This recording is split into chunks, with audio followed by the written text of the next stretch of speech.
Friends, இன்றைக்கி நம்ம வீடியோவில் இந்த வருஷம் தீபாவளிக்கு ஸ்பெஷலாக ஒரு வெஜ் விருந்து ரெசிபி தான் செய்ய போகிறோம். நான் இன்றைக்கி நார்த் இந்தியன் ஸ்பெஷல் தாலி ரெசிபி தான் செய்ய போகிறேன். இந்த ரெசிபியை ரொம்ப டேஸ்ட்டாகவும் ரொம்ப ஈஸியாகவும் எப்படி செய்கிறதுன்னு இன்றைக்கி வீடியோவில் பார்க்கலாம். வீடியோக்கு போகிறதுக்கு முன்னாடி நீங்கள் நம்ம சேனலை ஃபஸ்ட் டைம் பார்க்குறீங்கன்னா நம்ம சேனல் சுமிதா சிம்பிள் சமையலை சப்ஸ்கிரைப் பண்ணிக்கோங்க. பெல் ஐக்கான் கிளிக் பண்ணி ஆல் கொடுத்துக்குங்க. அப்போ தான் நான் போடுற வீடியோஸ்லாம் உங்களுக்கு நோட்டிஃபிகேஷனில் வரும். வாங்க வீடியோக்குள்ளே போகலாம். தீபாவளினாலே ஸ்வீட் தானே ஸ்பெஷல், அதனால் முதல்ல ஸ்வீட்லேருந்து ஆரம்பிச்சுக்கலாம். இப்போ நம்ம பிரெட் ஸ்லைஸை யூஸ் பண்ணி சூப்பரான ஒரு குலோப்ஜாம் எப்படி செய்கிறதுன்னு பார்க்கலாம். முதல்ல சக்கரை பாகு ரெடி பண்ணி வச்சுக்கலாம். நான் 1.5 கப் அளவுக்கு சக்கரை எடுத்திருக்கேன். 1.5 கப் அளவுக்கு தண்ணி சேர்த்து சக்கரை பாகை நல்லா கொதிக்க வச்சுக்கலாம். ஒரு 5 நிமிஷத்துக்கு சக்கரை பாகு நல்லா கொதிக்கட்டும். இப்போ இந்த சக்கரை பாகுல 3 ஏலக்காவை தட்டி சேர்த்துக்கிறேன். ஒரு 1/2 ஸ்பூன் அளவுக்கு எலுமிச்சம்பழ சாறை புழிஞ்சு விட்டுக்கலாம். எலுமிச்சம்பழம் புழிஞ்சு விடுறதுனால பாகு ரொம்ப திக்காகாமல் அப்படியே இருக்கும். இப்போ சக்கரை பாகு ரெடி ஆயிடுச்சு. ஸ்டவ் ஆஃப் பண்ணிட்டு மூடி போட்டு வச்சிடலாம், அப்படியே இருக்கட்டும். அதுக்குள்ளே நம்ம குலோப்ஜாம் மிக்ஸை ரெடி பண்ணிக்கலாம். இப்போ நான் குலோப் ஜாமுன் செய்கிறதுக்காக ஒரு 8 பிரெட் ஸ்லைஸ் எடுத்திருக்கேன். இந்த பிரெட்டை ஓரங்கள் எல்லாம் கட் பண்ணிவிட்டு மிக்ஸி ஜாரில் சேர்த்து அரைச்சி எடுத்துக்க போகிறோம். இப்போ எல்லா பிரெட்டையும் கட் பண்ணி மிக்ஸி ஜாரில் போட்டுட்டேன். இப்போ இதை நல்லா பவுடராக அரைச்சி எடுத்துகிட்டு வந்துடலாம். பாருங்கள், இந்த அளவுக்கு நல்ல பவுடராக அரைச்சி எடுத்துகிட்டு வந்திருக்கேன். இதை ஒரு பவுலுக்கு மாற்றிக்கிறேன். இதில் ஒரு 2 ஸ்பூன் அளவுக்கு பால் பவுடர் சேர்த்துக்கிறேன். பால் பவுடர் சேர்த்துட்டு நல்லா மிக்ஸ் பண்ணி விட்டுக்குங்க. இப்போ இதில் நல்ல திக்கான பாலை கொஞ்சமாக சேர்த்து நல்லா சப்பாத்தி மாவு போல் பிசைஞ்சு எடுத்துக்கலாம்.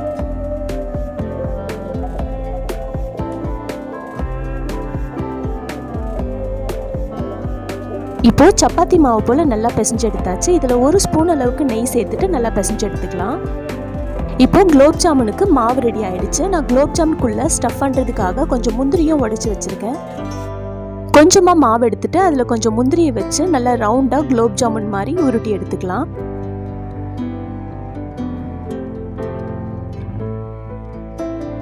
மீதி இருக்க எல்லா மாவுலையும் நான் முந்திரியை ஸ்டஃப் பண்ணிட்டு குலோப் ஜாமாக உருட்டி எடுத்துக்கிறேன்.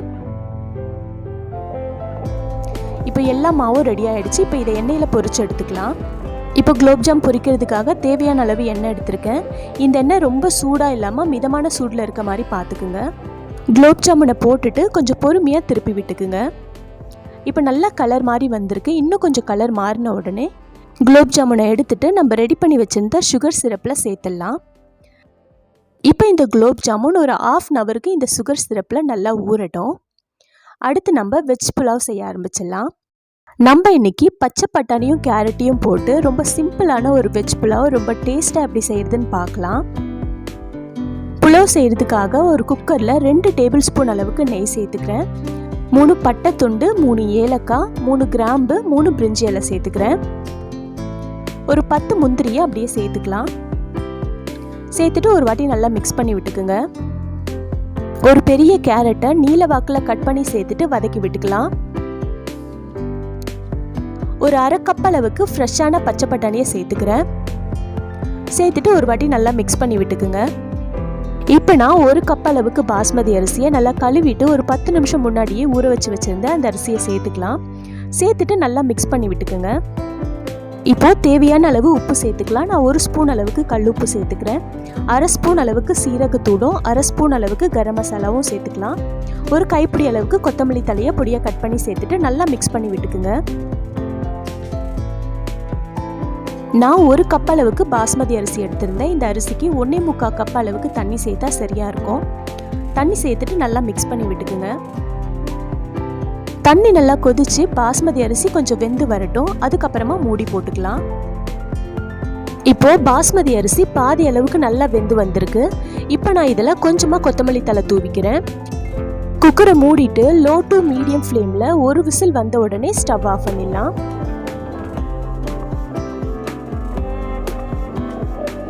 இப்போ ஒரு விசில் வந்துடுச்சு. ப்ரெஷர் போனதுக்கு அப்புறமா ஓப்பன் பண்ணி பார்க்கலாம். பாருங்க, அரிசி நல்லா உதிரியாக சூப்பராக புலாவ் ரெடியாகி வந்திருக்கு. அடுத்து நம்ம பன்னீர் பட்டர் மசாலாவும் வெஜிடபிள் கிரேவியும் செய்ய போகிறோம். இந்த 2 ரெசிபிக்கும் நம்ம ஒரே மசாலாவை அரைச்சிட்டு அந்த ஒரு மசாலாவை வச்சு தான் 2 ரெசிபியும் செய்ய போகிறோம். அந்த மசாலாவை எப்படி செய்யறதுன்னு பார்க்கலாம். முதல்ல ஒரு கடாயில் ஒரு 4 ஸ்பூன் அளவுக்கு எண்ணெய் சேர்த்துக்கிறேன். எண்ணெய் லைட்டாக காஞ்சதும் 2 காஞ்ச மிளகாய் சேர்த்துக்கலாம். 3 ஏலக்காய் சேர்த்துக்கிறேன். 2 துண்டு பட்டை சேர்த்துக்கிறேன். 3 கிராம்பு, 1 ஸ்பூன் அளவுக்கு சீரகம் சேர்த்துக்கலாம். சேர்த்துட்டு ஒரு வாட்டி மிக்ஸ் பண்ணி விட்டுக்குங்க. சீரகம் நல்லா பொரியட்டும். இப்போ இதில் ஒரு 15 பல்லு பூண்டு தோல் உரிச்சிட்டு கட் பண்ணி வச்சுருக்கேன், அதை சேர்த்துக்கலாம். ஒரு 2 இன்ச் அளவுக்கு இஞ்சியை பொடியாக கட் பண்ணி வச்சுருக்கேன், அதையும் சேர்த்துக்கிறேன். நல்லா மிக்ஸ் பண்ணி விட்டுக்குங்க. கொஞ்சமாக வதங்கட்டும். இப்போ நான் இதில் ஒரு 5 பெரிய வெங்காயத்தை கட் பண்ணி வச்சுருக்கேன், அந்த வெங்காயத்தை சேர்த்து நல்லா வதக்கி விட்டுக்கலாம். நல்ல பெரிய சைஸ் வெங்காயமாக எடுத்துக்குங்க, இல்லைனா ஒரு 7-8 போல் வெங்காயம் சேர்த்துக்குங்க. வெங்காயம் லைட்டாக கலர் மாறுற வரைக்கும் நல்லா வதக்கி விட்டுக்குங்க.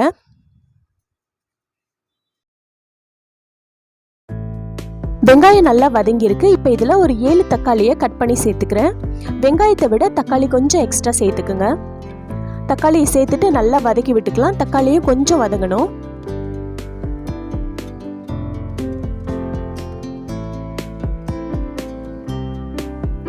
இப்போ இதில் ஒரு 15 போல முந்திரி சேர்த்துக்கிறேன். தேவையான அளவு உப்பு சேர்த்துக்கலாம். நான் 1 ஸ்பூன் அளவுக்கு கல்லுப்பு சேர்த்துக்கிறேன். இப்போ இதில் 1 கப் அளவுக்கு தண்ணியை சேர்த்துட்டு நல்லா மிக்ஸ் பண்ணி விட்டுட்டு மூடியை போட்டு ஒரு 5 நிமிஷத்துக்கு நல்லா வேக வச்சு எடுத்துக்கலாம். இப்போ 5 நிமிஷம் ஆயிடுச்சு. நம்ம சேர்த்த தண்ணி ஓரளவுக்கு வத்தி இருக்கும். இப்போ ஒரு வாட்டி மிக்ஸ் பண்ணி விட்டுட்டு ஸ்டவ் ஆஃப் பண்ணிடலாம். இந்த மசாலா ஆறின உடனே மிக்ஸி ஜாருக்கு மாற்றிட்டு நல்லா பேஸ்ட்டாக அரைச்சி எடுத்துகிட்டு வந்துடுறேன். நல்லா பேஸ்ட்டாக அரைச்சி எடுத்தாச்சு. இப்போ இந்த தக்காளி வெங்காயம் விழுத எண்ணெயில் மசாலா போட்டு கொஞ்சம் வதக்கி எடுக்க போகிறோம். அது எப்படி செய்யுதுன்னு பார்க்கலாம். ஒரு கடாயில் ஒரு 4 ஸ்பூன் அளவுக்கு எண்ணெய் சேர்த்துக்கிறேன். எண்ணெய் காஞ்சதும் 2 பிரிஞ்சி இலை சேர்த்துக்கிறேன். 1.5 ஸ்பூன் அளவுக்கு மிளகாய்த்தூள் சேர்த்துக்கிறேன். 1/2 ஸ்பூன் அளவுக்கு மஞ்சத்தூள் சேர்த்துக்கலாம். 1 ஸ்பூன் அளவுக்கு தனியாத்தூள் சேர்த்துக்கிறேன். சேர்த்துட்டு நல்லா ஒரு வாட்டி வதக்கி விட்டுக்குங்க. இப்போ இந்த மசாலா 2 கிரேவிக்கான மசாலா, அதனால தான் நான் 1.5 ஸ்பூன் அளவுக்கு மிளகாத்தூள் சேர்த்துக்கிறேன். உங்கள் காரத்துக்கு ஏற்ற மாதிரி நீங்கள் கூட்டியும் குறைச்சியும் சேர்த்துக்குங்க. இப்போ இந்த மசாலா நல்லா வதங்கினதுக்கு அப்புறமா நம்ம அரைச்சி வச்சுருந்த தக்காளி வெங்காயம் விழுத சேர்த்துக்கலாம். சேர்த்துட்டு நல்லா மிக்ஸ் பண்ணி விட்டுக்குங்க. ஸ்டவ்வை மீடியம் ஃப்ளேமில் வச்சுட்டு மிக்ஸ் பண்ணி விட்டுக்குங்க. இப்போ நல்லா மிக்ஸ் பண்ணதுக்கு அப்புறமா மூடி போட்டு ஒரு 2 நிமிஷத்துக்கு நல்லா வேக வச்சு எடுத்துக்கலாம். இப்போ மசாலா நல்லா வெந்திருக்கு. ஒரு வாட்டி மிக்ஸ் பண்ணி விட்டுட்டு இதில் ஒரு 2 ஸ்பூன் அளவுக்கு கஸ்தூரி மேத்தி சேர்த்துக்கிறேன். கஸ்தூரி மேத்தி சேர்க்கறதுனால இந்த கிரேவி நல்ல ஹோட்டலில் செய்கிற கிரேவி மாதிரி நல்ல டேஸ்ட்டாக இருக்கும். ஒரு வாட்டி நல்லா மிக்ஸ் பண்ணி விட்டுட்டு இந்த மசாலாலேருந்து பாதி மசாலாவை நம்ம வெஜிடபிள் கிரேவிக்காக எடுத்து வச்சிடலாம். இப்போ நான் வெஜிடபிள் கிரேவிக்கான மசாலாவை எடுத்து வச்சுட்டேன். இப்போ இந்த மசாலாவில் நான் ஒரு 200 கிராம் போல் பன்னீரை கட் பண்ணி சேர்த்துக்கிறேன். சேர்த்துட்டு ஒரு வாட்டி நல்லா மிக்ஸ் பண்ணி விட்டுக்குங்க. இப்போது ஒரு 1/2 ஸ்பூன் அளவுக்கு கரம் மசாலா சேர்த்துக்கிறேன். ஒரு 2 பச்சை மிளகாவை கட் பண்ணிவிட்டு சேர்த்துக்கிறேன். 1.5 ஸ்பூன் அளவுக்கு சர்க்கரை சேர்த்துக்கலாம். சர்க்கரையை சேர்த்துட்டு நல்லா மிக்ஸ் பண்ணி விட்டுக்குங்க. இப்போது ஒரு 1/4 கப் அளவுக்கு தண்ணியை சேர்த்துட்டு நல்லா மிக்ஸ் பண்ணிவிட்டு மீடியம் ஃப்ளேமில் ஒரு 2 நிமிஷத்துக்கு மூடி போட்டு வேக வச்சு எடுத்துக்கலாம். இப்போ 2 நிமிஷம் ஆயிடுச்சு. நல்ல டேஸ்டான பன்னீர் பட்டர் மசாலா ரெடி ஆயிடுச்சு. இப்போ இதில் ஒரு 2 ஸ்பூன் அளவுக்கு ஃப்ரெஷ் க்ரீம் சேர்த்துட்டு ஸ்டவ் ஆஃப் பண்ணிடலாம். அடுத்து நான் வெஜிடபிள் கிரேவி செய்கிறதுக்காக ஒரு பேனில் 4 ஸ்பூன் அளவுக்கு எண்ணெய் சேர்த்துக்கிறேன். எண்ணெய் கொஞ்சம் காஞ்சதும் ஒரு 10 பீன்ஸையும் 2 கேரட்டையும் கட் பண்ணி சேர்த்துக்கிறேன். இப்போ இதில் ஒரு 1/2 கப் அளவுக்கு காலிஃப்ளவரும் ஒரு 1/2 கப் அளவுக்கு உருளைக்கிழங்கும் சேர்த்துக்கிறேன். சேர்த்துட்டு நல்லா வதக்கி விட்டுட்டு மூடி போட்டு 1 நிமிஷத்துக்கு வேக வச்சு எடுத்துக்கலாம். இப்போது ஒரு 1/4 கப் அளவுக்கு ஃப்ரெஷ் பச்சை பட்டாணி சேர்த்துட்டு மூடி போட்டு இன்னும் 1 நிமிஷத்துக்கு வேக வச்சு எடுத்துக்கலாம். இப்போ 1 நிமிஷத்துக்கு அப்புறமா எடுத்து ஒரு வாட்டி மிக்ஸ் பண்ணி விட்டுக்குங்க. இதில் ஒரு குடமிளகாவை கட் பண்ணி சேர்த்துக்கிறேன். குடமிளகாவை சேர்த்துட்டு நல்லா வதக்கி விட்டுக்கலாம். இப்போது 1/2 ஸ்பூன் அளவுக்கு கரம் மசாலாவும் 1/2 ஸ்பூன் அளவுக்கு சீரகத்தூளும் சேர்த்துக்கிறேன். தேவையான அளவு உப்பு சேர்த்துக்கலாம். சேர்த்துட்டு நல்லா வதக்கி விட்டுக்குங்க. இப்போ நல்லா வதக்கி விட்டதுக்கு அப்புறமா நம்ம எடுத்து வச்சிருந்த கிரேவியை சேர்த்துடலாம். கிரேவியை சேர்த்துட்டு ஒரு வாட்டி நல்லா மிக்ஸ் பண்ணி விட்டுக்கலாம். இப்போ இதில் 2 பச்சை மிளகாவை கட் பண்ணி சேர்த்துக்கிறேன். கொஞ்சமாக கொத்தமல்லி தலையும் பொடியாக கட் பண்ணி சேர்த்துக்கிறேன். சேர்த்துட்டு ஒரு 1/4 கப் அளவுக்கு தண்ணியை சேர்த்துட்டு நல்லா மிக்ஸ் பண்ணி விட்டுட்டு மூடி போட்டு 1 நிமிஷத்துக்கு நல்லா வேக வச்சு எடுத்துக்கலாம். இப்போ வெஜிடபிள் கிரேவி நல்லா சூப்பராக ரெடி ஆயிடுச்சு. இதுலேயே நம்ம 2 ஸ்பூன் அளவுக்கு ஃப்ரெஷ் க்ரீம் சேர்த்துட்டு ஸ்டவ் ஆஃப் பண்ணிடலாம். அடுத்து நம்ம நல்லா சாஃப்டான சப்பாத்தியும் மசாலா பூரியும் செய்ய போகிறோம்.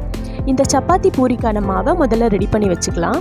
முதல்ல சப்பாத்தி மாவுக்காக 1 கப் அளவுக்கு கோதுமை மாவு சேர்த்துக்கிறேன். 1/2 ஸ்பூன் அளவுக்கு சால்ட்டு சேர்த்துக்கலாம். ஒரு 3-4 ஸ்பூன் அளவுக்கு ரீஃபண்ட் ஆயில் சேர்த்துட்டு நல்லா பிசைஞ்சு எடுத்துக்கோங்க. இந்த எண்ணெய் எல்லா மாவுலையும் படுற அளவுக்கு நல்லா பிசைஞ்சு எடுத்துக்கலாம். இதில் கொஞ்சம் வாமான தண்ணி சேர்த்து நான் பிசைஞ்சு எடுத்துக்கிறேன். தண்ணியை கொஞ்சம் கொஞ்சமாக சேர்த்து சப்பாத்தி மாவை நல்லா சாஃப்டாக பிசைஞ்சு எடுத்துக்கலாம். இப்போ சப்பாத்தி மாவை நல்லா சாஃப்டாக பிசைஞ்சு எடுத்தாச்சு. இப்போ இதில் 1 ஸ்பூன் அளவுக்கு எண்ணெயை தடவிட்டு ஒரு 10 நிமிஷத்துக்கு அப்படியே வச்சிடலாம். அப்படியே நம்ம மசாலா பூரிக்கான மாவையும் ரெடி பண்ணிக்கலாம். நான் 1 கப் அளவுக்கு கோதுமை மாவு சேர்த்துக்கிறேன். 1/4 கப் அளவுக்கு கடலை மாவு சேர்த்துக்கிறேன். ஒரு 3 ஸ்பூன் அளவுக்கு ரவையை சேர்த்துக்கிறேன். 1 ஸ்பூன் அளவுக்கு சால்ட்டு சேர்த்துக்கலாம். 1/2 ஸ்பூன் அளவுக்கு மிளகாய்த்தூள் சேர்த்துக்கிறேன். 1/4 ஸ்பூன் அளவுக்கு மஞ்சத்தூள் சேர்த்துக்கலாம். 1/4 ஸ்பூன் அளவுக்கு சீரகத்தூள் சேர்த்துக்கலாம். 1/2 ஸ்பூன் அளவுக்கு ஓமத்தை நல்லா உள்ளங்கையில் வச்சுட்டு இந்த மாதிரி நல்லா தேய்ச்சிட்டு சேர்த்துக்குங்க.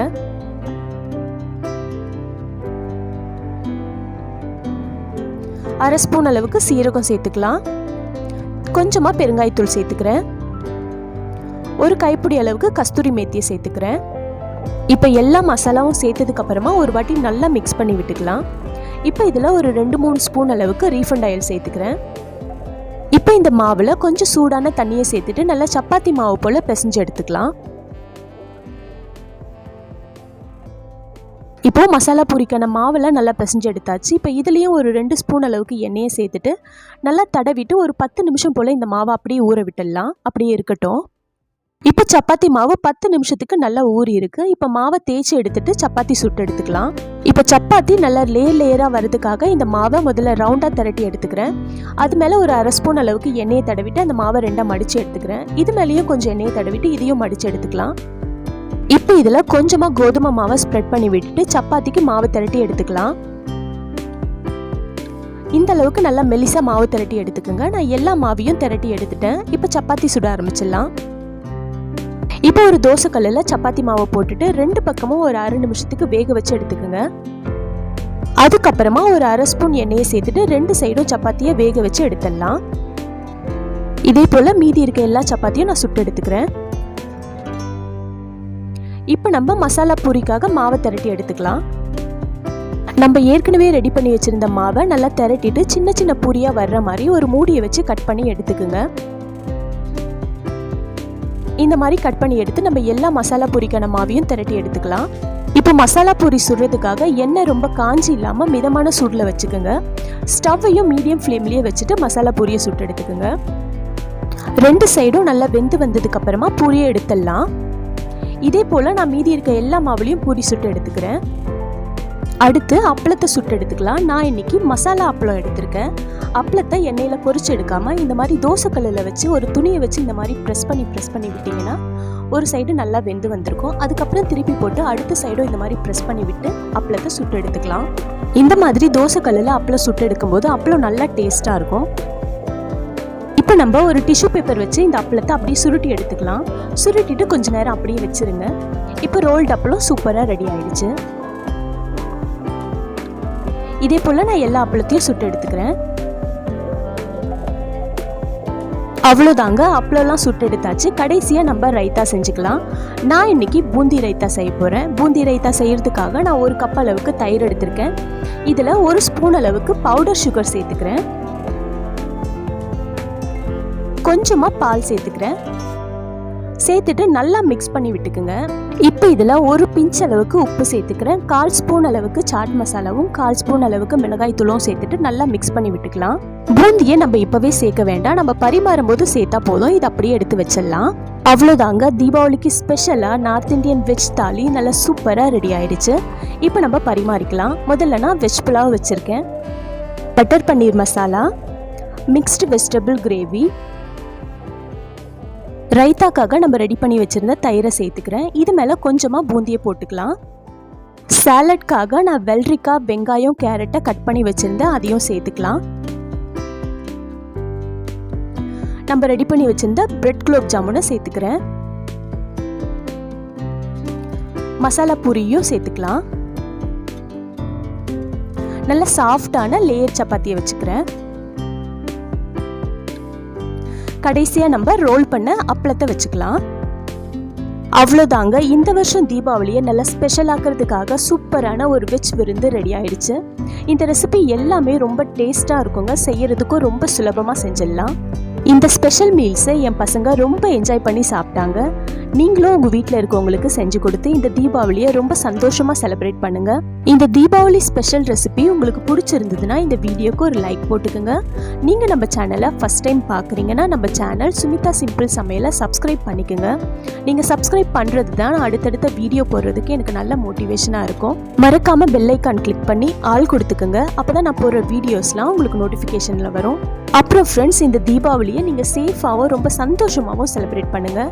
உங்கள் எல்லாருக்கும் தீபாவளி நல்வாழ்த்துக்கள். தேங்க்யூ.